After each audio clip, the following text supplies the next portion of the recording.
This video I'm going to make this little model helicopter. This is a Steve Good pattern, and it's kind of neat and fun to put together. So stay tuned. We'll look at the patterns and show you a compound, not compound, I stack cut a lot of these to save time and make them match better. Yeah, the real trick to these is cutting them accurately and gluing them together where they match up. So stay tuned, we'll look at the pattern, we'll cut it out and glue it together.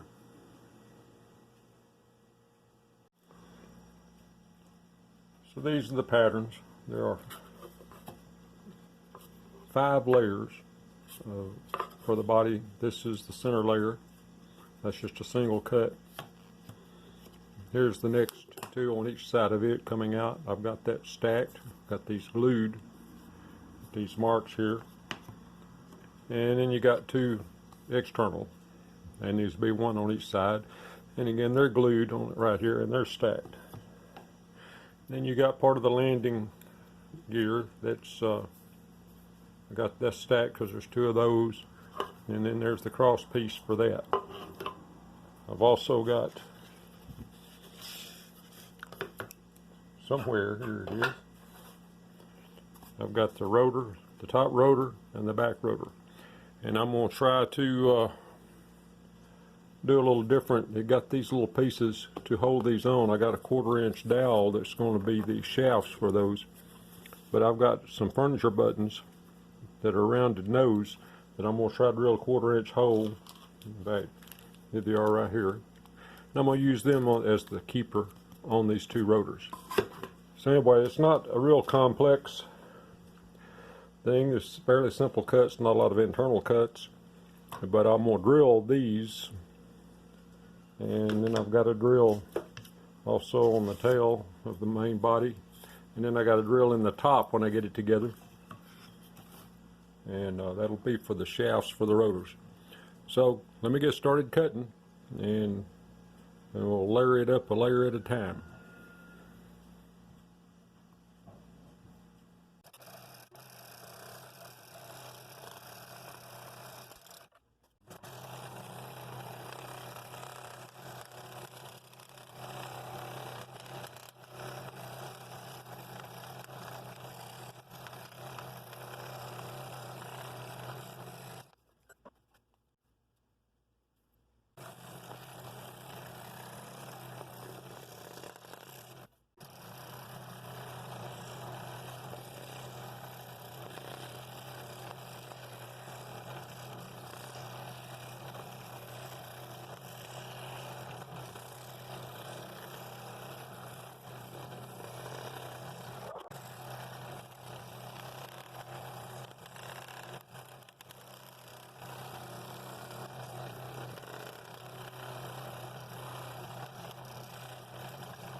Well, that's the finished product. Got rotors that will turn. That was kind of a neat little project. I enjoyed doing that. I like the way these go together. Just got to make sure they're cut properly, and then you glue them together. And even then, I still did a little bit of smoothing with a Dremel. Not much, but just kind of match it up a little better. It was not bad. It was acceptable, but I got it a little smoother, a little more lined up. Anyway, I hope you enjoy these little models. I'll try to find some more and do some different things. Thinking about a boat, possibly something simple to start with. That's a little more complex sometimes, but this is a Steve Good pattern. I think he's got a couple of boat patterns I may adapt or adjust to a little different thing. But anyway, hope you enjoyed that. If you do, hit the like button, hit the subscribe button if you're not subscribed, and I hope to see you in the next video.